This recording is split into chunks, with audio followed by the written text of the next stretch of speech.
Friends, welcome back to my channel Aryan classes. तो friends, आज एक जीके का एक हॉट टॉपिक बताएंगे कि G4 क्या है, G5 क्या है, G6 क्या है, G7 क्या है, G8 क्या है, 10 और 11 क्या है, इसके बारे में। और UN सिक्योरिटी काउंसिल जिसमें अभी 5 देश है, उसमें और कौन कौन जाना चाहता है और उसको कैसे मिलेगा, ये सब बताएंगे। तो हम स्टार्ट करते हैं फ्रेंड्स। पहले G4 क्या है। और तो फ्रेंड्स, G4 जो है इसको बोलते हैं ग्रुप ऑफ 4। इसका स्थापना G4 एक संगठन है जो 4 कंट्री के मिलकर बना है। और इसका स्थापना जो हुआ था ये 2005 में हुआ था। और इसमें 4 कंट्री कौन कौन सा है फ्रेंड्स? तो इसमें 4 कंट्री जो है, सबसे पहले हमारा देश इंडिया है पहला, दूसरा जापान, तीसरा जर्मनी और चौथा ब्राज़ील। तो इंडिया, जापान, जर्मनी और ब्राज़ील ये G4 के अंडर आता है। ये एक संगठन है जिसका स्थापना 2005 में हुआ था। और यही 4 कंट्री है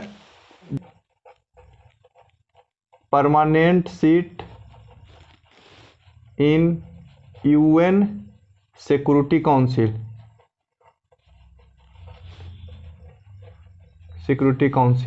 ये 4 कंट्री इसमें चाहता है कि हमको परमानेंट सीट मिल जाए।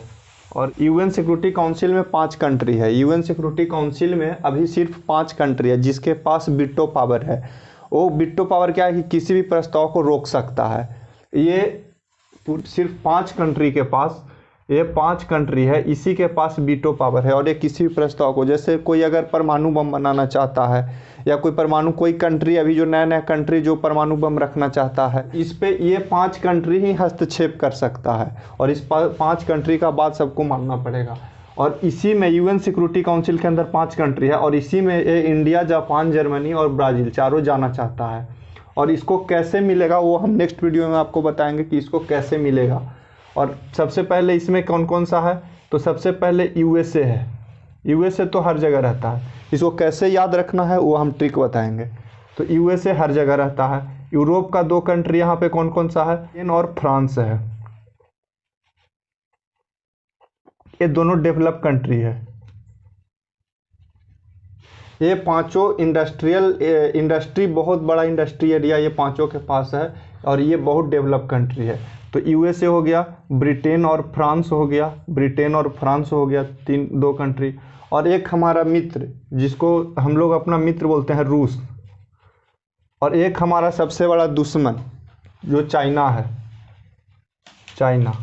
तो ये पांचों के पास है। और इंडिया को ये 4, USA, Britain, USA, America Trump के समय जब ट्रम्प इसमें राष्ट्रपति थे, अभी तो जो बिडेन हो गए, तो जब ट्रम्प थे तो इंडिया को पूरा सपोर्ट कर रहे थे। अभी जो बिडेन फिलहाल ये भी करेंगे, इंडिया को पूरा सपोर्ट करेंगे, क्योंकि ओबामा साहब उसी के पार्टी के थे और वो पूरा सपोर्ट किए थे।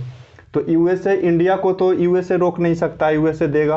ब्रिटेन और फ्रांस यूरोप कंट्री है, यूरोप से हमारा अभी व्यापार है, ट्रेड है, वो अच्छा खासा चल रहा है। तो अगर यूरोप रोकता है तो ट्रेड पे इफेक्ट पड़ेगा, इसी कारण ये यूरोप के जो 2 कंट्री है ये रोकेगा नहीं। तो इंडिया को ये दोनों से कोई प्रॉब्लम नहीं। USA से कोई, रूस हमारा मित्र बोलते हैं कि ये रूस हमारा फ्रेंड है, तो ये भी नहीं रोकेगा। बट ये चाइना और वीटो पावर ऐसा है कि अगर 5 कंट्री में कोई भी एक कंट्री हस्तक्षेप कर देता है तो वो वीटो पावर उसको नहीं मिलेगा। तो अभी चाइना है, लेकिन ये भी किसी दबाव में आकर ये बताएंगे कि कौन सा वो दबाव है इंडिया का चाइना के ऊपर जो ये वीटो पावर में हमें रोक नहीं पाएगा। तो ये चाइना भी नहीं रोकेगा। तो इंडिया को इस तरह से बहुत ईजिली वे में मिलेगा। और जापान, जर्मनी और ब्राज़ील को भी कैसे मिलेगा वो बताएंगे। तो परमानेंट सीट UN काउंसिल में जो अभी 5 है, USA, ब्रिटेन, फ्रांस, देखिए याद करने का तरीका, USA, अमेरिका तो हर जगह अवेलेबल है, अमेरिका हर जगह हो गया। ये 2, एक हमारा मित्र रूस और एक हमारा दुश्मन चाइना। तो रूस और चाइना और अमेरिका, 3 तो याद हम रख सकते हैं कि किस किस के पास वीटो पावर है। तो एक अमेरिका जो मतलब इसको आप मान लीजिए यूनिवर्सल, ये सब हमेशा हर जगह है। रूस मेरा मित्र और चाइना मेरा दुश्मन हो गया, तो ये 3 कंट्री। और यूरोप का 2 कंट्री, बॉयफ्रेंड मान लीजिए BF, ब्रिटेन और फ्रांस। तो यूरोप का 2 कंट्री, तो ये पांचों के पास वीटो पावर है। और ये 4 G4 का 4, India, Japan, Germany, Brazil, India, Japan, Germany, Brazil, ये चारों इसमें जाना चाहता है। और इस इंडिया को किस तरह से मिलेगा वो बताए। अब G4 के बाद G6 क्या है? G6 इसका 1975, इसका 1975 में इसका स्थापना हुआ था। ये भी एक संगठन है जिसका स्थापना 1975 में हुआ था। और इसके अंतर्गत 6 कंट्री आता है। 6 कंट्री कौन कौन सा है? यूरोप का मान लीजिए, यूरोप का 4 कंट्री, कौन कौन सा? ब्रिटेन, बॉयफ्रेंड बताए तो फ्रांस और जर्मनी, और एक इटली जो बहुत शक्तिशाली राष्ट्र है, इटली। तो Britain, Germany, Britain, France, Germany और इटली। और ये यूरोप का 4 कंट्री हो गया। G6 के अंतर में 4 कंट्री ये हो गया। और 2 कंट्री और कौन कौन सा हो गया? तो 2 कंट्री, एक जापान और एक USA, 2 कंट्री ये हो गया। तो ये 6 कंट्री। तो G6 के अंतर्गत कौन कौन सा? G6 एक संगठन है, ये पूरा उनमें डेवलप्ड कंट्रीज को बोलेंगे। यूरोप में 4 कंट्री, बॉयफ्रेंड, ब्रिटेन, फ्रांस और जर्मनी और इटली। GI, जापान और USA तो हर जगह रहेगा। तो जापान और USA, जापान पे USA ने परमाणु बम गिराया था, जापान के हिरोशिमा और नागासाकी पे।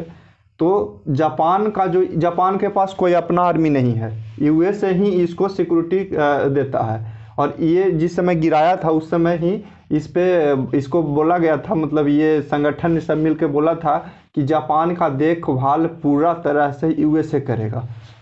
तो जापान और USA हो गया। तो ये याद रखिएगा कि यूरोप का 4 कंट्री और ये जापान और USA, तो ये G6 हो गया। और इसी में G6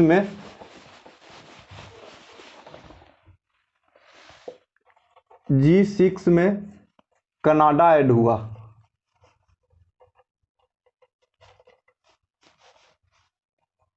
G6 में कनाडा ऐड हुआ, तो ये क्या बन गया? G7। G6 में कनाडा ऐड हुआ और ये G7 बन गया। और G7 के बाद इसमें प्लस रूस ऐड हुआ और ये G8 हो गया। बट रूस, जो यूरोप का एक कंट्री था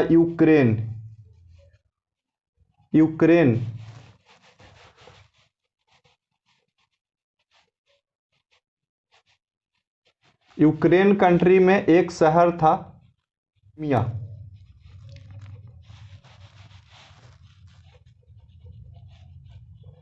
क्रीमिया, एक शहर था। ये जो पहले था ये रूस का ही था, ये जो था ये रूस का ही था।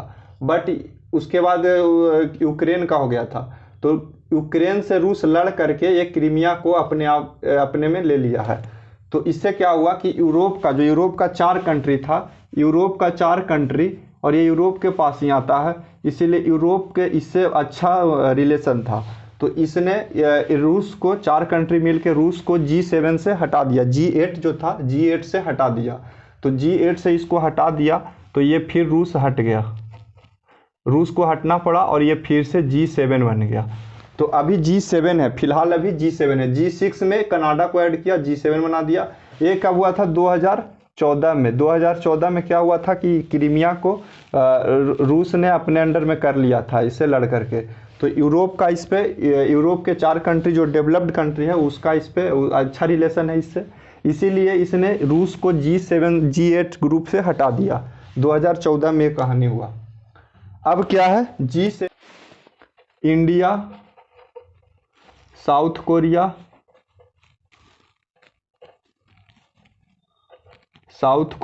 रूस और एक ऑस्ट्रेलिया।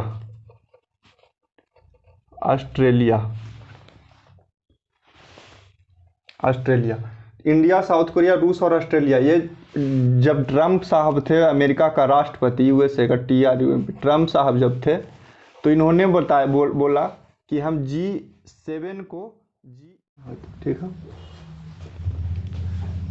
तो G11 को G7 को G11 में बनाने के लिए ट्रम्प, बट अभी ट्रम्प तो जो हट गए राष्ट्रपति, अभी जो बिडेन हो गए, तो जो बिडेन क्या करेंगे वो तो अभी बात की बात है, देखा जाएगा। बट G11 बनाना था, बट G11 तो बन नहीं पाएगा क्योंकि रूस को तो ऐड होने नहीं देगा, इसीलिए G10 बनेगा। और G10 में क्या क्या होगा, India, south Korea, Australia, Europe का 4 कंट्री, बॉयफ्रेंड मतलब ब्रिटेन, फ्रांस, और इधर ब्रिटेन हो गया, फ्रांस। G7 को G11 बनाने की बात कौन किए थे, ट्रम्प, बट ट्रम्प अभी है नहीं, जो बिडेन है। तो जो बिडेन क्या करेंगे वो तो आगे देखा जाएगा क्या करेंगे, बट G11 तो बन नहीं पाएगा क्योंकि G10 ही बन पाएगा, क्योंकि रूस को नहीं आने देगा। यूरोप का कंट्री कौन कौन सा है, Britain, France, Germany, Italy, Europe का कंट्री है।